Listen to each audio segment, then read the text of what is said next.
కేసీఆర్ అసెంబ్లీకి రావాలి, కాళేశ్వరంపై సమాధానం చెప్పాలి. తేదీ చెబితే ప్రత్యేక అసెంబ్లీకి సిద్ధం అని చెప్పి మంత్రి పొంగులేటి శ్రీనివాసరెడ్డి గారు చెప్తా ఉన్నారు. ఇక కాళేశ్వరం ఇందిరమ్మ ఇండ్లపై ప్రజల ముందే చర్చిద్దామని చెప్పి సవాళ్ళు విసిరిండ్రు. ఇది మంచిగా ఉన్నది. ఈ సవాళ్ళు ఏదైతే ఉన్నదో అసలు అదేంటి టైం పాస్ చేస్తున్నారా ఏందో తెలియట్లేదు.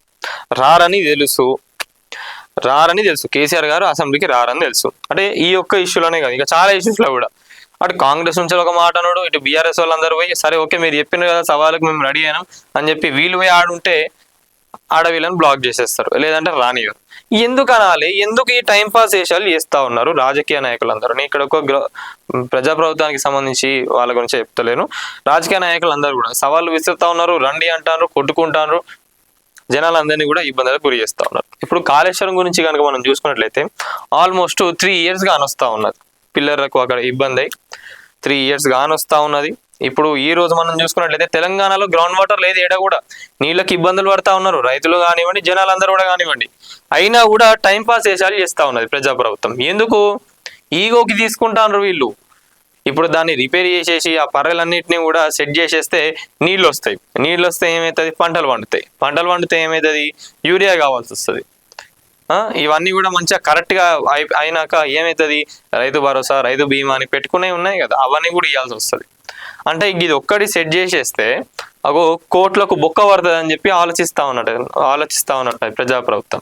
ఇక ముందు వెనకాల ఆలోచించకుండా ఇంకా కొంతమంది మంత్రులు ఏం చెప్తా ఉన్నారంటే ఇక నాలెడ్జ్ ఉన్నది, వాళ్ళకి అవగాహన ఉన్నది లేదని కాదు, అయినా కూడా వాళ్ళ ప్రభుత్వం కదా పాపం, ప్రజాప్రభుత్వాన్ని వాళ్ళు కాపాడుకోవాలి కాబట్టి ఈడ దీన్ని రిపేర్ చేస్తే భద్రాచలం మునిగిపోతుంది, పాపికొండలు మునిగిపోతాయి అని చెప్పి చెప్తా ఉన్నారు. ఒకప్పుడు ఎట్లుండే తెలంగాణ, ఏదైతే కరువులలో ఉండేనో మళ్ళా అదే కరువు ఈ రోజు తెలంగాణకు రాబోతున్నది. కాళేశ్వరాన్ని సెట్ చేసేసినాక అసలు ఇప్పుడు కూడా అదే అర్థమైతే లేదు. ఆ పిల్లర్లు ఏవైతే ఉన్నాయో వాటిని సెట్ చేసేస్తే అయిపోతుండే కదా. మీరు లొల్లి పెట్టుకోండి, కాదనట్లే, రాజకీయంగా మీరు ఏమన్నా చేసుకోండి, మీరు కొట్టుకుంటారా తన్నుకుంటారా మీ ఇష్టం అది. కానీ జనాలను రైతులను ఎందుకు ఇబ్బంది పెడతా ఉన్నారు? ఇదే పాయింట్ పైన ఎప్పటి నుంచో ఫైట్ చేస్తా ఉన్నారు. జనాలు ఎవరు కూడా నమ్మరండి, తర్వాత ఎవరు కూడా నమ్మతలేరు. ఇప్పుడు నీళ్లు లేకపోతే ఇంకొక నెల వర్షాలు పడకపోతే అప్పుడు చుక్కలు కనిపిస్తాయి ప్రజాప్రభుత్వానికి. సచ్చినట్టు అప్పుడు రిపేర్ చేసేసి ఆడ నుంచి నీళ్ళు వచ్చినాయి అనుకోండి, అగో ప్రజాప్రభుత్వం చెప్పింది అంతా కూడా అబద్ధమే కదా అని అంటారు. నేను ఈటల అందరు కూడా మాట్లాడినారు. ఎవరైతే మాట్లాడేది కాళేశ్వరం గురించి ఇష్టం అన్నట్టుగా మాట్లాడుతూ ఉన్నారు, తెలుసుకోండి ఫస్ట్ అని చెప్పి మాట్లాడారు. ఏంటంటే ఇక కొంతమంది జనాలు ఏంటంటే ముందే వెనకాల ఆలోచించారు. ఎందుకంటే వాళ్ళకి ఆ పార్టీ పైన ఉన్న ప్రేమ. ఇప్పుడు కాంగ్రెస్ లో ఉన్న కార్యకర్తలు కానివ్వండి, నాయకులు ఉన్నారనుకోండి, వాళ్ళకి నిజం తెలిసినా కూడా సపోర్ట్ చేయాలి కదా కాంగ్రెస్కి. కాంగ్రెస్ అయినా కాదు, బీజేపీ అయినా బీఆర్ఎస్ అయినా ఎవరైనా కూడా అపోజిషన్ వాళ్ళు ఒక పని చేసిండ్రు, ఈ పార్టీకి నచ్చలేదు, అపోజ్ చేయాలి అని అన్నప్పుడు ఆబ్వియస్లీ ముందు వెనకాల ఆలోచించారు. వాళ్ళు అది నిజమా కాదని ఆలోచించారు, అనేస్తూ ఉంటారు అంతే. అదే నడుస్తా ఉన్నది ఇక్కడ. కానీ ఒకటే చెప్తా ఉన్నా, ఏంటంటే రైతులను జనాలను ఇబ్బంది పెట్టకండి మీ రాజకీయాల వల్ల. మీ రాజకీయాలు దీంట్లోకి తీసుకురాకండి. మీకు ఏమైనా పర్సనల్గా ఏమన్నా ఉంటే, లేదు నిజంగా వాళ్ళని తప్పు చేసి ఉంటే అవన్నీ బయట పెట్టండి. ఇప్పుడు అవన్నీ బయట పెట్టి అప్పుడు ఫైట్ చేయండి. ఆడికి రా చర్చించుకుందాం, ఈడికి రా చర్చించుకుందాం. అరే ఉన్నదాన్ని రిపేర్ చేయండి అయ్యా. ఫస్ట్ ఉన్నదాన్ని రిపేర్ చేస్తే అసలు లొల్లే ఉండదు కదా. ఉన్నదాన్ని రిపేర్ చేసినాక అప్పుడు అగో దీంట్లో ఎంత స్కామ్ జరిగింది, ఎవరెవరు ఏం చేసిండ్రు ఏందనేది మాట్లాడండి. అనవసరంగా టైం వేస్ట్ చేస్తూ ఉన్నారు, దానికి కావాల్సిన అన్నిటిని కూడా ఖరాబ్ చేసి పడేస్తా ఉన్నారు పక్కకి. ఇక మొత్తానికి కాళేశ్వరం ఇందిరమ్మ ఇండ్లపై ప్రజల ముందే చర్చిద్దామని చెప్పి పొంగులేటి శ్రీనివాసరెడ్డి గారు చెప్తా ఉన్నారు. ఇక కాళేశ్వరం ప్రాజెక్టుకు ఇది ఇప్పుడు ఇందిరమ్మది ఏదైతే మీరు తీసుకున్నారో ఇల్లు, ఇది నిజంగా చాలా మంచిది. నేను చెప్తా ఉన్నా చాలా మంచిది. జనాలందరికీ కూడా మీరు 20 లక్షలకు పైగా ఇల్లులు ఇస్తామని చెప్పి చెప్తా ఉన్నారు. ఇది కనుక 100% కరెక్ట్గా సక్సెస్ చేసుకుంటే మళ్ళీ వచ్చే ఎన్నికల్లో ప్రజాప్రభుత్వం అధికారంలోకి వస్తుంది. సో దీనిపైన కూడా ఇక బీఆర్ఎస్ వాళ్ళు ఏం చేస్తా ఉన్నారు అంటే వీళ్ళందరూ వాళ్ళ కార్యకర్తలకే ఇచ్చుకుంటా ఉన్నారు. అదే చెప్తున్నా నేను, ఏంటంటే ఏదో ఒక పార్టీకి పాజిటివ్గా మాట్లాడుతున్నది, ఒక దానికి నెగిటివ్గా మాట్లాడుతున్నది కాబట్టి. ఇప్పుడు ఏ పార్టీ చేసే పనులు ఆ పార్టీకి కరెక్ట్ అనిపిస్తాయి.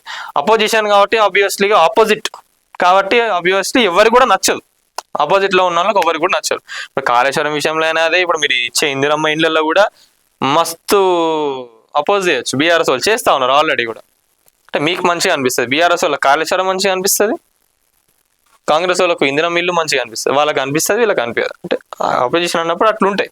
కానీ వాటర్ ఫ్యాక్ట్స్ నిజాలేంది అది ప్రతి ఒక్కరికి తెలుసు. కాంగ్రెస్ వాళ్ళకి తెలుసు, బీఆర్ఎస్ వాళ్ళకి తెలుసు, బీజేపీ వాళ్ళకి తెలుసు, ఇంకా మిగతా ఇతర పార్టీలకు కూడా తెలుసు. కానీ జనాల ముందు మాట్లాడరు. ఎందుకంటే వాళ్ళ పార్టీని కాపాడుకోవడానికి. సో ఇందిరమ్మ ఇండ్లను కూడా సక్సెస్ చేసుకుంటే 100% మళ్ళీ వచ్చే ఎన్నికల్లో ప్రజాప్రభుత్వమే అధికారంలోకి వస్తారు. ఇక కాళేశ్వరం ప్రాజెక్టుపై మాజీ ముఖ్యమంత్రి కేసీఆర్ గారు అసెంబ్లీకి రావాలి అని చెప్పి పొంగులేటి శ్రీనివాసరెడ్డి గారు చెప్తా ఉన్నారు. అది కాని పని కేసీఆర్ గారు ఆడికెళ్ళి కదలరు, అది కూడా తెలిసిందే. కానీ చెప్తా ఉన్నారు ఫామ్ హౌస్లోకి వెళ్ళి మీరు బయటికి రారని చెప్పి మీరే చెప్తా ఉన్నారు, రారని అంటున్నారు కూడా. ఇక మళ్ళీ ఏంటంటే ఇక అట్లన్నా ఏమన్నా వస్తారేమో అని అనుకుంటారు, కానీ కేసీఆర్ గారు అయితే ఫామ్ హౌస్లోకి వెళ్ళి బయటికి రారు. సో ఈ సవాళ్ళు చేయకండి, అందుకే చెప్తున్నాం. ఏంటంటే జనాలకు ఏదైతే అవసరం ఉన్నదో దానిపైన చేయండి అని చెప్పి చెప్తా ఉన్నాము. తేదీ సమయం చెబితే ప్రత్యేక అసెంబ్లీ సమావేశాలు నిర్వహించేందుకు ప్రభుత్వం సిద్ధంగా ఉందని చెప్పి కూడా ప్రకటించారు. అదంతా ఇక అవసరం లేదు, ఖర్చుతో కూడుకున్న పని, బొక్క తప్పించి ఏం లేదు, కేసీఆర్ గారు రారు. ఇక కాళేశ్వరం ప్రాజెక్టు ఎందుకు కుంగిపోయిందో, 1000 కోట్లు ప్రజాధనం ఎలా వృధా అయిందో ప్రజల ముందే వివరించాలని చెప్పి సవాలు విసిరిండ్రు పొంగులేటి శ్రీనివాసరెడ్డి గారు. ఇక సిద్దిపేట జిల్లా ములుగు మండలంలో 2వ విడత ఇందిరమ్మ ఇల్లు మంజూరు పత్రాలు, డబుల్ బెడ్రూమ్లో ఇల్లు పట్టాలను కూడా లబ్ధిదారులకు పంపిణీ చేసిన సందర్భంగా మంత్రి ఈ వ్యాఖ్యలు చేసిండ్రు. మరి కాళేశ్వరం ప్రాజెక్టును నిర్మించింది బీఆర్ఎస్ ప్రభుత్వమేనని, అది కుంగిపోవడానికి కాంగ్రెస్ ప్రభుత్వానికి ఎలాంటి సంబంధం లేదని చెప్పి మంత్రి స్పష్టం చేసిండ్రు. సరే మీకు సంబంధం లేదన్న మంచిదే కదా, ఏమన్నా అది కూడా ఒక ప్రాజెక్టే కదా. ఇక్కడ ఉన్న ట్యాక్స్ పేయర్లో తెలంగాణ వాళ్ళ దగ్గర ఉన్న పైసలతోనే కదా చేసింది. దాన్ని ఎందుకు రిపేర్ చేసేస్తే అయిపోతుండే కదా, మీకేమైనా కోట్లలో ఏమైనా ఖర్చు అవుతా ఉన్నదా? సరే కోట్లలో ఖర్చు అయినా కూడా ఈ రోజు నీళ్ళకి ఎంత ఇబ్బంది పడతా ఉన్నారు, చేసేస్తే అయిపోతుండే కదా. ఏమున్నది, ఏడేడనో పైసలు ఖర్చు పెడతా ఉన్నారు పనికి వాళ్ళ వాటన్నిటిపైన, దాన్ని కూడా రిపేర్ చేసేస్తే అయిపోతుండే కదా.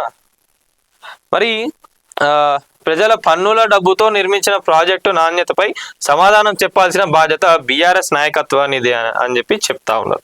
మీరు కూడా రిపేర్ చేసేసి మేము కూడా కింద ఖర్చు పెట్టినాం దీనిపైన, మరి ఈ బొక్క పడడానికి కూడా మీరే కారణం, మీరు కరెక్ట్గా కట్టాలి, ఇంత స్కామ్ చేసిండ్రు, ఇది అసలు అవసరమే లేదు అయినా కూడా అని చెప్పి మీరు కూడా దాన్ని రిపేర్ చేసేసి దానివల్ల సరే మీరు లాభం లేదని అంటారు.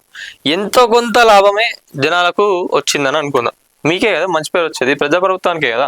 అప్పుడు మీరు లొలి పెడతారా, కొడతారా, కొట్టుకుంటారా, మీ ఇష్టం, ఏమైనా చేసుకోండి, ఏ డేట్ అయినా ఫిక్స్ చేసుకోండి, ఏడన్నా కూర్చొని ముచ్చటేసుకోండి. మీరు ఇక ప్రభుత్వం మీద నిరాధార ఆరోపణలు చేయడం మానేసి అసెంబ్లీ వేదికపై బహిరంగ చర్చకు రావాలని చెప్పి కేసీఆర్ను ఆహ్వానించారు. అది అవన్నీ ముచ్చట. కానీ రాష్ట్రంలో పురిగుడిసెలో నివసిస్తున్న కుటుంబాలకు దశల వారీగా ఇందిరమ్మ ఇండ్లు మంజూరు చేస్తున్నామని, ఇప్పటికే తొలి విడతలో 1,30,000 ఇల్లు గృహప్రవేశాలు కూడా పూర్తయ్యాయని చెప్పి చెప్తా ఉన్నారు. 2వ విడతలో 2.5 లక్షల ఇల్లు నిర్మాణం చేపడతామని, అర్హులైన ప్రతి పేద కుటుంబానికి కులం, మతం, పార్టీతో సంబంధం లేకుండా ఇల్లు అందజేస్తామని చెప్పి మంత్రి పొంగులేటి శ్రీనివాసరెడ్డి గారు స్పష్టం చేసిండ్రు. ఇది మొత్తానికి అయితే ఇందిరమ్మ ఇండ్లకు సంబంధించి ఇది ముచ్చట. నేను చెప్తున్నా, ఇందిరమ్మ ఇండ్లు ఏదైతే ఉన్నదో, ఇల్లు అనేది ఎవరికైనా కూడా కలనే, అది చిన్న కానివ్వండి పెద్ద కానివ్వండి, అంటే ఎవరికి తగ్గట్టు వాళ్ళకి ఇల్లు ఉండాలని చెప్పి వాళ్ళు అనుకుంటారు. ఇల్లు అనేది ఒక కళ, ఆ కళను ఈ రోజు జనాలందరికీ కూడా నెరవేరుస్తా ఉన్నది ఎవరు అంటే ప్రజాప్రభుత్వమే. దాని ముందుండి నడిపిస్తున్నది ఎవరు అంటే పొంగులేటి శ్రీనివాసరెడ్డి గారు మాత్రమే. పొంగులేటి శ్రీనివాసరెడ్డి గారి ఆధ్వర్యంలో ఇదంతా నడుస్తూ ఉన్నది. సో పొంగులేటి శ్రీనివాసరెడ్డి గారు మీరు తీసుకున్న స్టెప్స్ కానివ్వండి, మీరు చేస్తున్న పనులు ఇవన్నీ కూడా బాగానే ఉన్నాయి. ఇక్కడ ఏంటంటే కొంచెం గ్రౌండ్ లెవెల్లో అపోజిషన్ వాళ్ళు ఎందుకు ఫైట్ చేస్తారంటే, గ్రౌండ్ లెవెల్లో కార్యకర్తలకు కానివ్వండి వాళ్ళందరికీ రావడం వల్లనే ఇందిరమ్మ ఇండ్లు కరెక్ట్గా ఎవరైతే అర్హులు ఉన్నారో వాళ్ళకి రావట్లేదు అని చెప్పి చెప్తా ఉన్నారు కదా. ఒక్కసారి దానిపైన దృష్టి పెట్టండి, అధికారులను మీరు గట్టిగా మందలిస్తే అన్ని కూడా సెట్ అయిపోతాయి. తెలంగాణ రాష్ట్రంలో ఫస్ట్ టైం ప్రజాప్రభుత్వంలో అధికారులను దుమ్ము దులుపుతా ఉన్నది ఏసీబీ రైట్స్ తోనే. అది కూడా ఎవరి వల్ల అంటే ప్రజాప్రభుత్వం వల్లనే. పొంగులేటి శ్రీనివాసరెడ్డి గారు ఫస్టే చెప్పిండ్రు, ఎవరైనా కూడా ఇట్లాంటి స్కాములు చేసినా ఏం చేసినా కూడా వదిలేటే ప్రసక్తి లేదని చెప్పిండ్రు. అది ఈ రోజు చూస్తా ఉన్నాం మనం, ఒక్కొక్కరి దగ్గర ఎన్ని 100 కోట్లు 1000 కోట్లు ఉన్నాయి. మరి అదంతా కూడా ఎవరికి చెందుతుంది క్రెడిట్ అంటే పొంగులేటి శ్రీనివాసరెడ్డి గారికి ఎదురుతుంది. మరి ఇవన్నీ ఏడికెళ్ళి వచ్చినాయంటే గతంలో జరిగిన దాని గురించే కదా. సో ఇట్లాంటి వాటిపైన మాట్లాడితే ఇంకా బాగుంటుంది, ఇంకా జనాలకు మేలు చేసే టాపిక్స్ పైనే మాట్లాడాలి. సో ఇది మరి దీనిపైన మీరేమనుకుంటారండి, ప్రతి ఒక్కరు కూడా కామెంట్లో పెట్టండి. మన నేటి ధాత్రి ఛానల్ని సబ్స్క్రైబ్ చేయండి. అలాగే మీకు నచ్చిన వీడియోని లైక్ చేసి షేర్ చేసి కామెంట్ చేయండి.